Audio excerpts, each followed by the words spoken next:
देखो, लगातार बाबा जब से दादी हृदय मोहिनी जी ने शरीर छोड़ा है, उसके बाद से लगातार बाबा के अनुभव ज़्यादा बढ़ गए हैं। ऐसा महसूस होता है कि बाबा हमेशा जहाँ याद करो वहाँ उपस्थित हो जाते हैं। बिल्कुल दिल से याद करो, सच्चाई से रहो, ईमानदारी से रहो, अंदर शांत रहो, खुश रहो, आनंद में रहो, मौज में रहो। बाबा के पानी की खुशी से बड़ी और कोई खुशी है ही नहीं।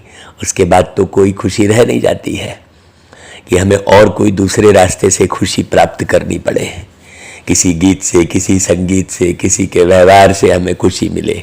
नहीं, बाबा मिल गया, उसके बाद सब कुछ मिल गया। तो हम ये देख रहे हैं कि प्यारे बाबा की महसूसता पहले से ज़्यादा बढ़ गई है। ये बिल्कुल मैंने 100% बात आपको बता रहा हूँ।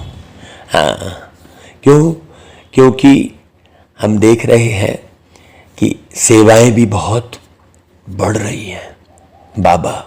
और ये केवल मेरी अवस्था नहीं है, ऐसे संसार में रहने वाले बहुत सारी आत्माओं की अवस्था है। मेरे पास विदेशों से भी फ़ोन आते हैं, वो भी अपना यही अनुभव सुनाते हैं कि बाबा की महसूसता बहुत बढ़ रही है। बाबा अभी और ज़्यादा बिजी हो गए हैं, और एकदम बिजी होने के बाद भी चाहे जहाँ भी जिसको भी टाइम दे रहे हैं। क्यों दे रहे हैं? क्योंकि बाबा अशरीरी है। बाबा शरीर के बंधन में नहीं है, अब न किसी स्थान विशेष के बंधन में है। बाबा तो अशरीरी है, निराकार है, परम धाम का निवासी है। जो बच्चा बाबा की श्रीमत प्रमाण चल रहा है, चाहे वो घर में रहता हो, चाहे वो कोई भी व्यापार करता हो, बाबा को घर, व्यापार, आश्रम आदि से कोई लेना देना नहीं है। बाबा को इस स्थूल दुनिया से कोई मतलब नहीं है। बाबा आत्माओं को पावन बनाकर एक बहुत बेहतर दुनिया का मार्ग बताते हैं, निर्माण कराते हैं बाबा बच्चों से। करावनहार मतलब जो करते हैं उनसे कराते हैं अपने मार्गदर्शन प्रमाण। बाबा ज्ञान के सागर हैं। बाबा विदेही है, देह के भान में नहीं है। इसलिए प्रत्येक बच्चों से यही चाहते हैं और बार बार एक ही बात कहते हैं कि मीठे बच्चे, आप निरंतर क्या करो, बाप समान देही अभिमानी बनो। देही अभिमानी का अर्थ क्या है? देही अभिमानी अर्थात शरीर से छूटी हुई अवस्था। जो शरीर से छूटने के बाद जो अवस्था होगी आपकी, वैसी अवस्था शरीर में रहते रहते बना लो। शरीर से छूटने के बाद की क्या अवस्था होगी? सोचो, आप अति सूक्ष्म रूप में हो जाएंगे। आप किसी को दिखाई नहीं देंगे, आप किसी को देख नहीं सकेंगे, आप स्थूल नेत्र नहीं होंगे आपके, है ना भाई?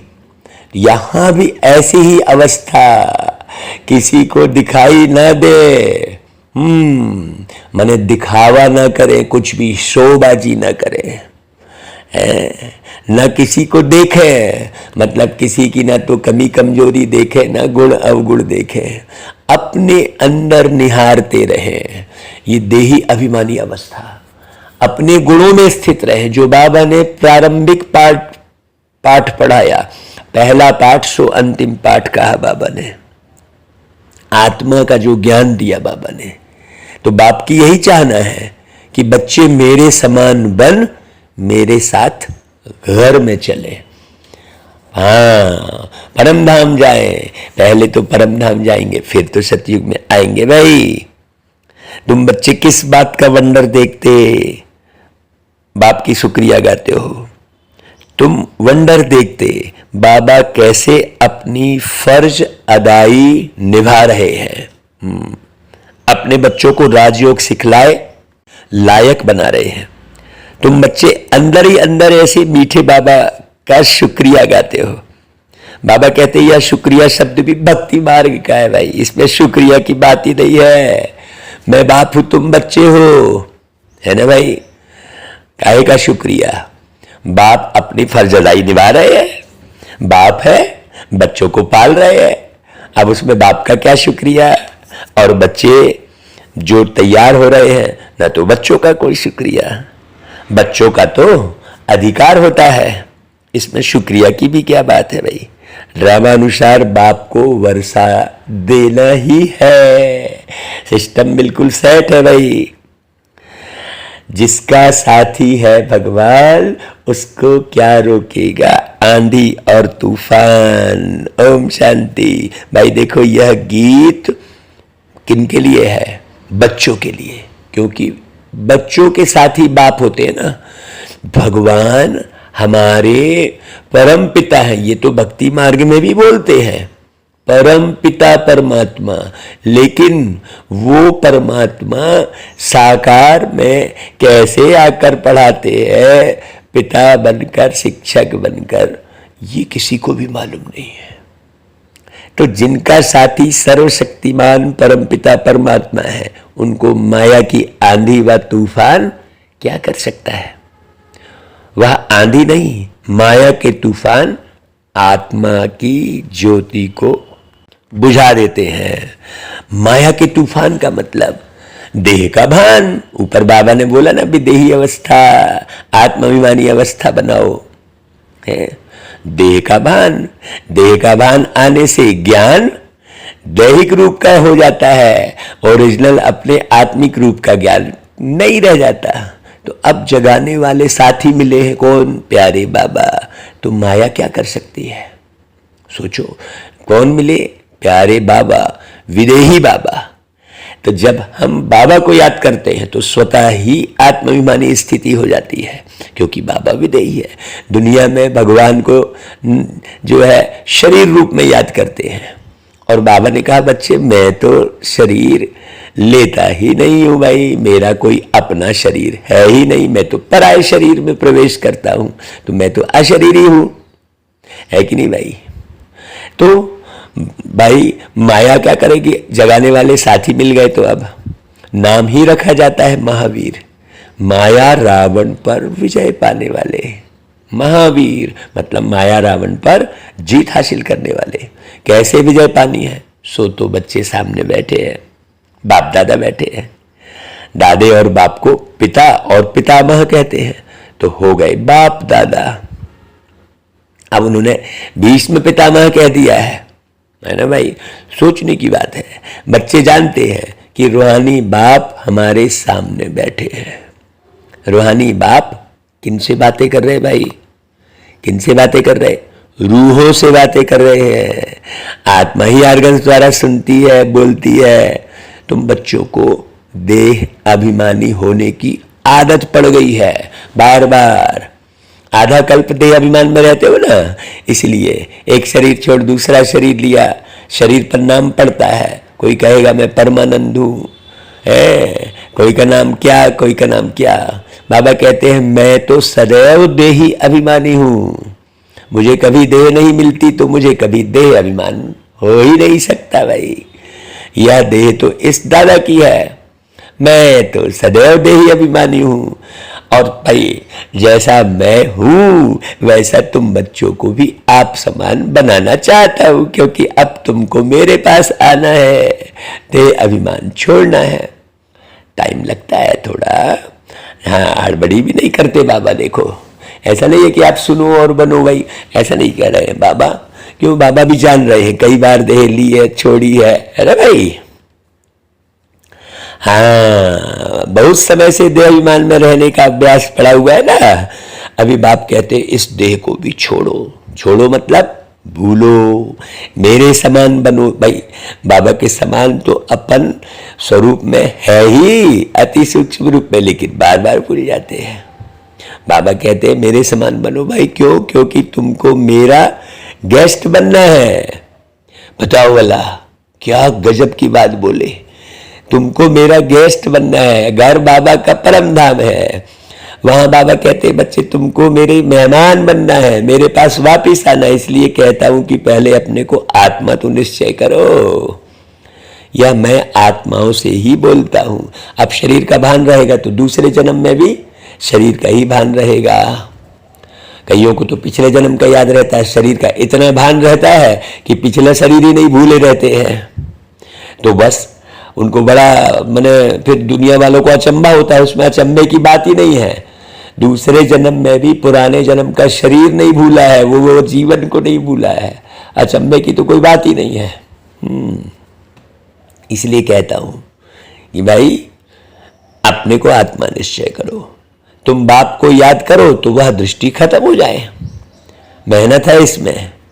हम आत्माओं की सर्विस कर रहे हैं, किसी व्यक्ति विशेष की नहीं कर रहे हैं, किसी जाति विशेष की नहीं कर रहे हैं, किसी धर्म विशेष की नहीं कर रहे हैं। हम किन की सर्विस कर रहे हैं? आत्माओं की सर्विस कर रहे हैं। आत्मा सुनती है आर्गन्स द्वारा। मैं आत्मा तुमको बाबा का संदेश दे रहा हूं। कौन बोले? ये ब्रह्मा बाबा। बाबा का संदेश दे रहे हैं। बाबा ने क्या बोला? ब्रह्मा बाबा ने, मैं आत्मा तुमको बाबा का संदेश दे रहा हूं। बाबा यानी शिव बाबा। आत्मा तो ना अपने को मेल ना फीमेल कहेगी। मेल फीमेल तो शरीर से नाम पड़ता है ना, वह तो है ही परमात्मा। प्यारे बाबा तो परमात्मा है। बाप कहते हैं हे आत्माएं सुनती हो? आत्मा कहती है हाँ सुनती हूं। मुंडी कौन हिला रहा है? आत्मा है ना भाई। तुम अपने बाप को जानते हो? वह सभी आत्माओं के बाप हैं। जैसे तुम आत्मा हो वैसे ही मैं तुम्हारा बाप हूं, है ना भाई। भाई जिनको आप परम पिता परमात्मा कहते हो, उनको अपना शरीर तो है नहीं। एकदम स्पष्ट बात समझना अच्छे से। ब्रह्मा विष्णु शंकर को अपना एक आकार है। आत्मा को आत्मा ही कहेंगे। जितनी भी आत्मा है सबको आत्मा कहेंगे। मेरा नाम तो शिव है। शरीर पर तो बहुत नाम पड़ते हैं और मैं तो शरीर नहीं लेता हूं, इसलिए मेरा कोई शारीरिक नाम नहीं है। देखो कितना स्पष्ट कर रहे बाबा। अब दुनिया भर में लोगों ने कई सारे शब्द बोल दिए हैं, तो बाबा को भी बोलना पड़ता है समझाने के लिए। इसलिए बाबा कहते हैं देखो तुम शालिग्राम हो। तुम आत्माओं को कहते हैं कि हे आत्माएं सुनती हो, या तुमको अब प्रैक्टिस करनी पड़े देही अभिमानी हो रहने की। आत्माएं सुनती और बोलती हैं इन आर्गन्स द्वारा। बाप बैठ आत्माओं को समझाते हैं। आत्मा बेसमझ हो गई है क्योंकि बाप को भूल गई है। ऐसे नहीं कि शिव भी परमात्मा है, कृष्ण भी परमात्मा है। वह तो कहते पत्थर ठिक्कर सब परमात्मा है। सारी सृष्टि में उल्टा ज्ञान फैला हुआ है। भाई शिव भी परमात्मा है? नहीं भाई, शिव ही परमात्मा है।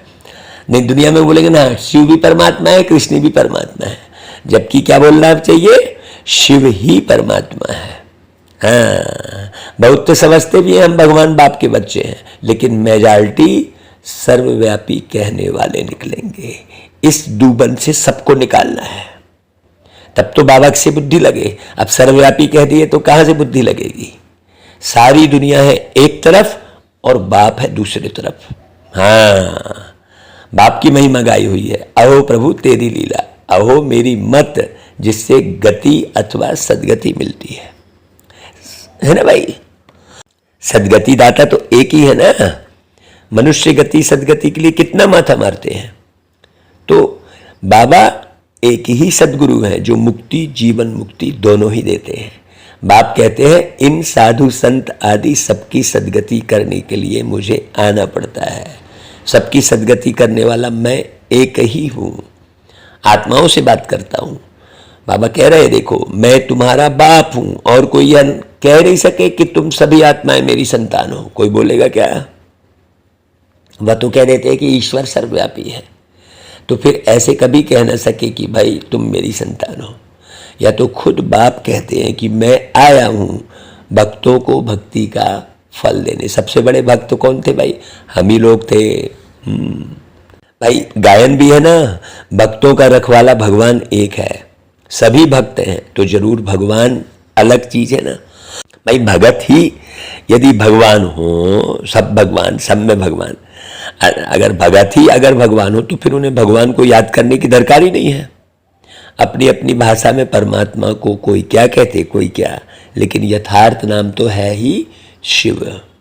कोई किसकी गिलानी करते, वह डिफेम करते हैं तो उन पर केस करते हैं, परंतु यह है ड्रामा, इसमें कोई की बात नहीं चल सकती।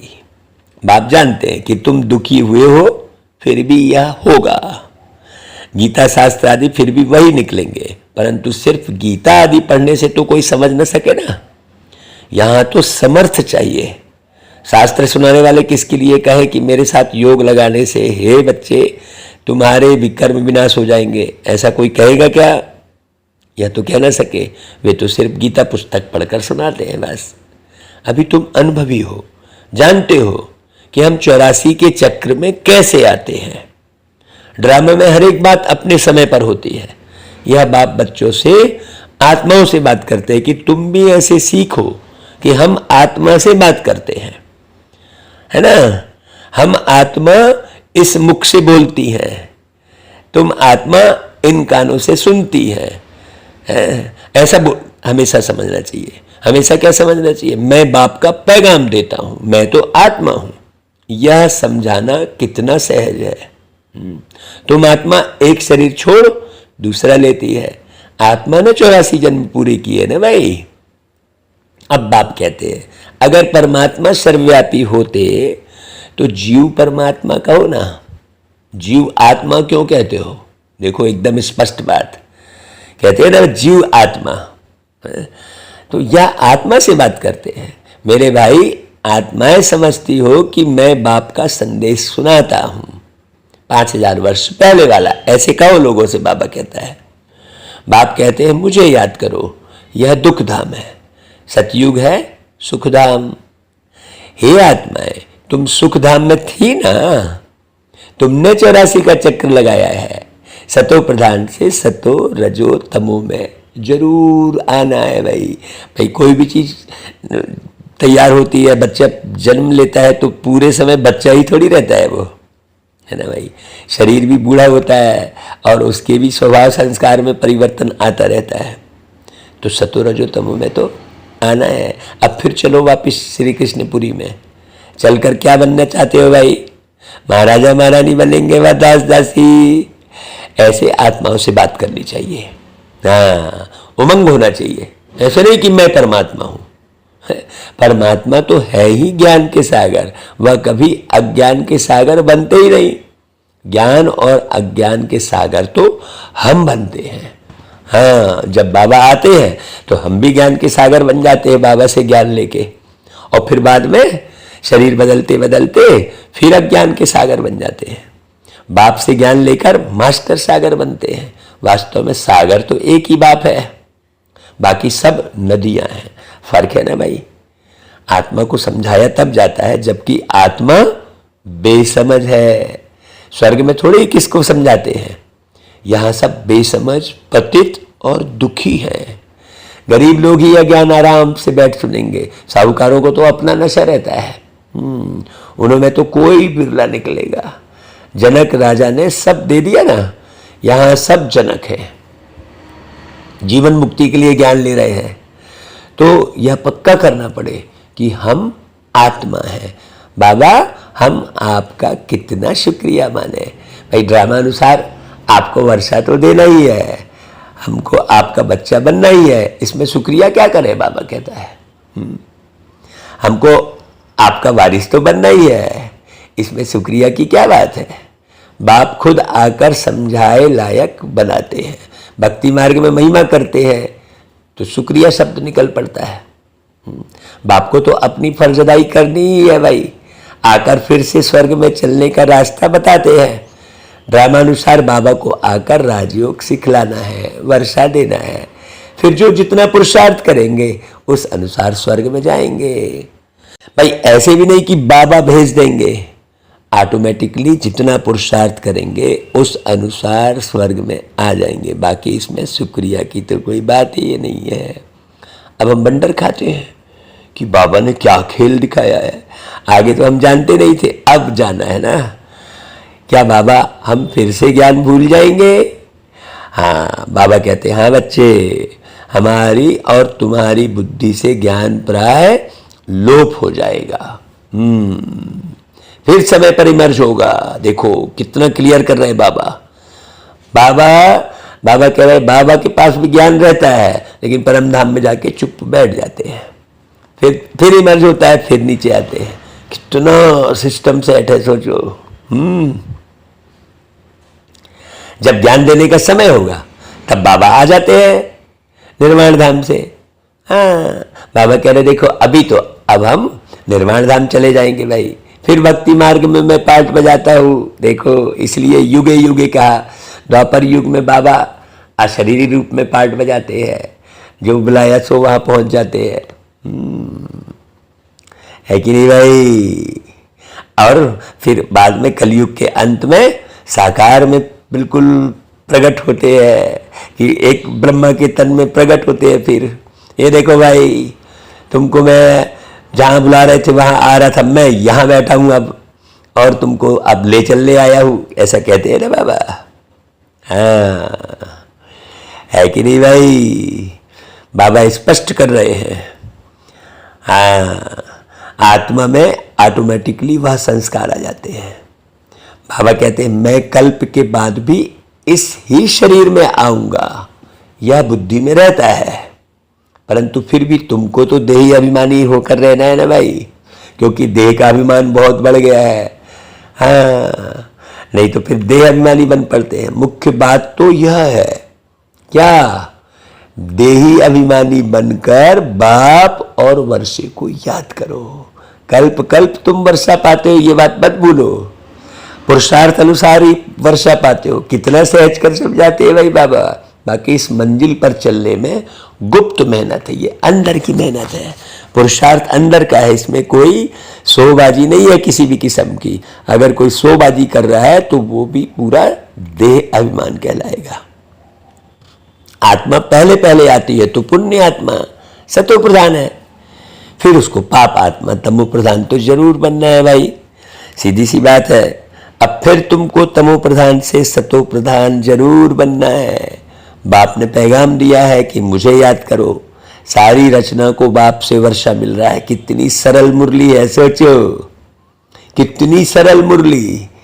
एक एक बात कितनी स्पष्ट समझ में आ रही है भाई। समझ में भी किसके आएगी? जो बिल्कुल पवित्र रहेगा, सत्य रहेगा, ईमानदार रहेगा, वफादार रहेगा, जवाबदार रहेगा। हाँ, तो सबके सदगति दाता तो एक ही है ना भाई। सब पर दया करने वाले हैं, अर्थात सर्व पर रहम करने वाले हैं प्यारे बाबा। सतयुग में तो कोई दुख नहीं होगा। बाकी सब आत्माएं कहाँ जाएंगी भाई? शांति धाम में जाकर रहती हैं, क्योंकि उनको केवल शांति ही शांति चाहिए बस।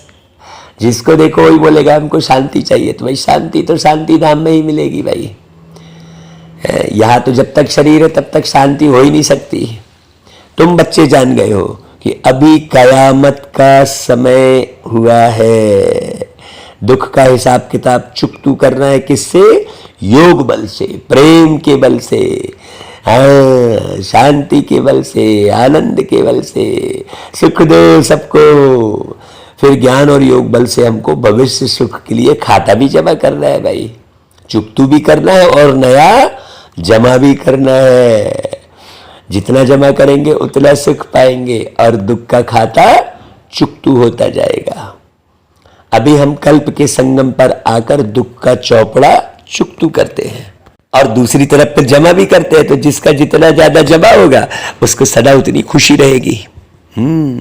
यह व्यापार है ना भाई। मैं व्यापारी हूं, ज्ञान रतन का प्रेम नगर है धाम। ले लो बाबा का ज्ञान, शिव बाबा का ज्ञान। ले लो बाबा का ज्ञान, शिव बाबा का ज्ञान। और ये व्यापार भी देखो, ये व्यापार में भी इसमें कुछ लेन देन नहीं है। सोना चांदी कुछ नहीं लेता, मालूम मुफ्त में देता। बांटे तराजू कुछ नहीं भाई, मोल तोल कछु नहीं। बाटे तराजू कुछ नहीं भाई, मोल तोल कछु नहीं। ज्ञान हरि अनमोल रतन है, ज्ञान हरि अनमोल रतन है, कौड़ी लगे नहीं दाम। ले लो बाबा का ज्ञान, शिव बाबा का ज्ञान, है ना भाई। तो देखो यह व्यापार है, बाबा ज्ञान रत्न दे गुणवान बना देते हैं। फिर जितना जो धारण कर सके भाई, उसकी अपनी अपनी बुद्धि के ऊपर डिपेंड करता है। और बुद्धि को आप भटकाते रहोगे, ये पिक्चर वो सिनेमा, ये इसकी निंदा उसकी चारी, इससे भारी हो गए उससे हल्के हो गए, ये सब करते रहोगे तो फिर कहाँ से ज्ञान टिकेगा बुद्धि में। सोचने की बात है। एक एक रत्न लाखों की मिल्कियत है बाबा की, एक एक ज्ञान रत्न बाबा का, जिससे तुम भविष्य में सदा सुखी रहेंगे। यह तो है दुखधाम और वह है सुखधाम। सन्यासी तो ये नहीं जानते ना भाई कि स्वर्ग में सदा सुख ही सुख है। नहीं जानते, इसलिए क्या कह दिया उन्होंने कि भाई सुख तो कागविष्टा के समान है। हाँ, क्यों? क्योंकि वो विषय वासना को दुनिया वाले सुख समझ रहे हैं। काग विष्टा मतलब काग यानी कौआ यानी काला, विष्टा यानी गंदगी, काम विकार। बड़ी गहरी बात समझने की है। तो एक ही बाप है जो गीता द्वारा भारत को इतना ऊंचा बनाते हैं। वह लोग तो कितना शास्त्र आदि सुनाते हैं, लेकिन दुनिया को तो पुराना बनना ही है, चाहे तुम कितने भी शास्त्र बना लो। देवताएं पहले नई सृष्टि में राज्य में थे ना भाई, अभी देवताएं तो है नहीं भाई। कहाँ गए ये? आप बैठे सुन रहे हो, कहाँ गए? तब 84 जन्म किसने भाई भोगे, और किसके भी 84 जन्म का हिसाब निकल न सके। 84 जन्म जरूर देवता धर्म वाले ही लेते हैं। मनुष्य तो समझते कि लक्ष्मी नारायण आदि भगवान थे, जिधर देखो तू ही तू है कहते। अच्छा, भला सर्वव्यापी की ज्ञान से भी सुखी हो जाते हैं क्या? चलो तुम सर्वव्यापी ज्ञान समझ लो, लेकिन सुखी हो रहे हो क्या सर्वव्यापी के ज्ञान से? भाई जब है ही नहीं तो कहां से सुखी हो गए? यह सर्वव्यापी का ज्ञान तो चलता आया है, फिर भी भारत तो कंगाल नर्क बन गया है भाई। भगवान सर्वव्यापी है सर्वव्यापी कह रहे, लेकिन भारत तो पूरा कंगाल बन गया। तो भक्ति का फल तो देना ही है भगवान को। सर्वव्यापी होंगे तो फल कैसे देंगे आके? सन्यासी जो खुद ही साधना करते रहते हैं वह फल क्या देंगे? मनुष्य सद्गति दाता तो है नहीं। जो जो इस धर्म के होंगे वह निकल आएंगे। ऐसे तो बहुत सन्यासी धर्म में भी कन्वर्ट हुए हैं, वह भी आएंगे। यह सब समझने की बातें हैं। एक लाइन बाबा जोड़ते हैं, पूरी मुरली चलने के बाद बाबा ने क्या बोला? यह सब समझने की बातें हैं। तो आज मुरली जो चली है उसमें एक एक पॉइंट पर कौन कौन सी समझ विकसित कर रहे हो ये जरूर बताना भाई। हम एक एक लाइन का एक एक उसके पीछे कौन सी समझ भरी हुई है वो बताना शुरू करेंगे तो कम से कम मुरली 10 घंटे चलेगी। यहां तो आधे घंटे में मुरली समाप्त करने की बात सोचते हैं लोग। जल्दी जल्दी मुरली पढ़ लिए, बाकी दूसरे काम में बहुत समय देंगे, लेकिन मुरली में समय नहीं देते, जिसमें गहरा राज समाया हुआ है, जिससे हम राजयोगी बनते हैं, जिससे हम राजाओं के राजा बनते हैं। ऐसी मुरली को हड़बड़ी में सुनते हैं लोग। बाबा बार बार समझाते हैं कि यह प्रैक्टिस रखनी है कि मैं आत्मा हूं, अशरीरी हूं। आत्मा के आधार पर ही शरीर खड़ा है ना भाई। शरीर तो विनाशी है, आत्मा अर्थात मैं अविनाशी हूं। आत्मा अर्थात तुम अविनाशी हो। पार्ट सारा छोटी सी आत्मा में है। कितना वंडर है, साइंस वाले भी समझ न सके। भाई जो भी मैं गीत सुना रहा हूं कहां है वो? भाई मुझ आत्मा की बुद्धि में है, ये रहेगा ही रहेगा। फिर घूम के चक्र घूमेगा, फिर इस शरीर में आऊंगा, फिर वही गीत सुनाऊंगा, फिर वैसे ही हजारों गीत बनाऊंगा। कोई नई बात थोड़ी है। मैं कहूं मैंने हजारों गीत बनाए तो पहले भी बनाए थे, अभी फिर बन गए वो। आत्मा में मर्ज है वो, इसमें कोई बड़ी बहादुरी वाली बात भी नहीं है, वाह मैंने इतने गीत बनाए, मैं ऐसा गा रहा हूं, मैं ऐसा, अरे उसमें कोई बहादुरी वाली बात नहीं है। जब ड्रामे का नॉलेज सुन लिया, समझ लिया, तो कहीं कोई शोबाजी वाली, दिखावेबाजी वाली कोई बात नहीं है। यह इमॉर्टल इम्प्रेसिबल पार्ट छोटी सी आत्मा में है ही। आत्मा भी अविनाशी है तो पार्ट भी अविनाशी है, इसे समझना भाई। अच्छा, बाबा फिर याद प्यार देते हैं, मीठे मीठे सिकिलदे बच्चों प्रति माता पिता बाप दादा का याद प्यार और गुड मॉर्निंग। रूहानी बाप की, रूहानी बच्चों को नमस्ते। अभी धारणा के लिए सार है, कल्प के संगम पर योग बल से दुख का चौपड़ा चुकतू करना है। अभी चुकतू करने का समय है, फिक्स है, आप करो जल्दी जल्दी। दुख का चौपड़ा मतलब हिसाब किताब, नया जमा करना है, नया हिसाब किताब नहीं बनाना है, नया जमा करना है। अभी ये समझने की जरूरत है कि हिसाब किताब किससे बन जा रहा है। आपने किसी को दुख दिया तो बन गया ना हिसाब, किसी को उल्टा सीधा बोला तो बन गया ना हिसाब, अपनी भावनाएं खराब की तो बन गया हिसाब है, अपनी सोच में उल्टा सीधा लाए तो बन गया ना हिसाब है। अभी तो चुकतू करना है, हिसाब बनाते थोड़ी बैठे रहना है। जमा करना है, ज्ञान रत्नों को धारण कर गुणवान बनना है ना भाई। दूसरी पॉइंट, मैं आत्मा हूं, आत्मा भाई से बात करता हूं, शरीर विनाशी है, मैं अपने भाई आत्मा को संदेश सुना रहा हूं, ऐसी प्रैक्टिस करनी है।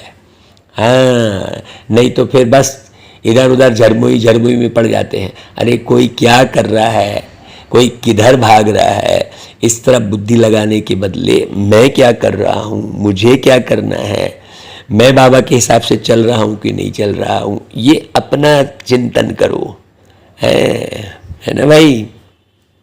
आत्मचिंतन करो, प्रभु का चिंतन करो, आत्मचिंतन करो, प्रभु का चिंतन करो, बाकी दुनिया की बातों में रखा है क्या, आत्मचिंतन करो, प्रभु का चिंतन करो, है ना भाई। हाँ, अब चाहे गीतों से समझो भाई आप, चाहे भाषण से समझो, चाहे बाबा की मुरली से समझो, समझना तो पड़ेगा ही। समझकर बनना ही पड़ेगा। अब देरी करोगे तो कुछ नहीं पाओगे, और जल्दी जल्दी पुरुषार्थ करके जल्दी जल्दी बनोगे तो बढ़िया श्रेष्ठ पद विश्व महाराजा का पाओगे भाई। जो भावना प्यारे बाबा की, वही भावना मुझ आत्मा की। मुरली क्यों सुना रहे हैं, ताकि मुरली सुनकर और स्पष्ट करके क्यों सुना रहे, ताकि एक एक मेरे मीठे आत्मा भाइयों को समझ में आ जाए और महाराजा बने, राजा बने। हाँ, कोई भी हो, इसमें पार्टिकुलर कोई आत्मा विशेष की बात नहीं है। सारा जग परिवार है अपना, कोई नहीं पराया, जैसी नजर से देखा हमने वैसा उसको पाया। तो महाराजा वाली दृष्टि भी बनानी पड़ेगी ना भाई, तब तो महाराजा की स्मृति रहेगी और तब महाराजा बनने का पुरुषार्थ करेंगे। तो वरदान है भाई, देखो, शुभ भावना और श्रेष्ठ भाव द्वारा सर्व के प्रिय बन, विजय माला में पिरोने वाले विजयी भव। कोई किसी भी भाव से बोले वा चले, लेकिन आप सदा हरेक के प्रति शुभ भाव, श्रेष्ठ भाव धारण करो, इसमें विजयी बनो, तो माला में पिरोने के अधिकारी बन जाएंगे। क्योंकि सर्व के प्रिय बनने का साधन ही है संबंध संपर्क में हरेक के प्रति श्रेष्ठ भाव धारण करना। हरेक के प्रति, एक भी आत्मा के प्रति दुर्भावना नहीं होनी चाहिए। मुख्य बात, मुख्य पुरुषार्थ ये है, आप किसी भी आत्मा के प्रति दुर्भावना रखे हैं यदि, तो आप कदापि आगे नहीं बढ़ सकते हैं, आप कभी सुखी नहीं हो सकते। बिल्कुल ये पक्की बात है, क्योंकि दुख भी भावना के अंदर है और सुख भी भावना के अंदर है। सीधी बात, ऐसे श्रेष्ठ भाव वाला सदा सभी को सुख देगा, सुख लेगा। यह भी सेवा है तथा शुभ भावना मनसा सेवा का श्रेष्ठ साधन है। मन में हो शुभ भाव तुम्हारे, सभी लगे अपने से प्यारे, ऐसा गीत बनाया था ना भाई। तो ऐसी सेवा करने वाले विजयी माला के मड़के बन जाते हैं। अच्छे से समझो, स्वयं को विजयी माला के मड़के बनाओ। जल्दी जल्दी, समय कम है भाई। सरकमस्टांस दुनिया का देख ही रहे हो, कितनी माया कितने प्रकार से अपना जलवा दिखा रही है भाई चारों तरफ। इसलिए अंतर्मुक्ता की गुफा में बैठ, भुकुटी में बैठकर स्वयं को आत्मा समझ, बिंदी समझ, बिंदी बाबा को याद करो। अच्छा भाई, स्लोगन, कर्म में योग का अनुभव करना ही कर्म योगी बनना है। समझा भाई? कितनी प्यारी मुरली बाबा ने चलाई, कितनी प्यारी। देखो, अद्भुत मुरली बाबा की चली है कि नहीं भाई? कल तो फिर रविवार आ रहा है, बाबा की अव्यक्त वाणी सुनेंगे। कितना खुशनुमा जीवन बीत रहा है भाई, खुशी ही खुशी है। बाबा की मुरली। और देखो, संडे की मुरली है तो तपस्या। भाई तपस्या किसको कहेंगे? सदा खुशी में रहना। तपस्या कोई टिपिकल वाली बात नहीं है। तपस्या शब्द बोले तो लगता है कि बस एक जगह बैठना है, कोई शरीर का एक आसन बनाना है। नहीं, तपस्या ही बड़े ते बड़ा समारोह है। तपस्या अर्थात बाप से मौज मनाना, हमेशा बाबा की याद में रहना। इतना मीठा प्यारा बाबा मिला है कि नहीं भाई? मीठा मीठा बाबा है कि नहीं? तो अपनी नई वृत्ति, नई दृष्टि और नई सृष्टि का अनुभव सदा करते रहो। बाबा कहता है भाई, नई वृत्ति, पुरानी वृत्ति में मत रहो बार बार। नई दृष्टि, हमेशा रूहानी दृष्टि भाई। नई सृष्टि, सतयुग की याद रहे, सतयुग की याद दिलाओ सबको। ऐसे बाबा मोहब्बत की मुबारक देते हैं बाबा। तो भाई मौज में रहो आज दिन भर। तो कल संडे की मुरली आपको बहुत अच्छे से आत्मसात होगी। आज से ही तैयारी शुरू करो। ये मुरली और संडे की मुरली, मुरली के आधार पर अपने जीवन को बढ़िया से बढ़िया खुशनुमा बनाओ। मस्ती से मौज से जीवन जियो। ऐसा मौका फिर कहाँ मिलेगा? अरे बाबा जैसा दिल कहाँ मिलेगा? है ना भाई? खूब खुशी में रहो, खूब मौज में रहो, खूब बढ़िया आनंद में रहो। इतनी सी भी किसी की निंदा ग्लानि अंदर बिल्कुल मत रखो। है ना भाई? सब अच्छे है, सब अच्छा है। इन भावनाओं को बढ़ाते चलो, बढ़ाते चलो, बढ़ाते चलो। अच्छा भाई, ओम शांति।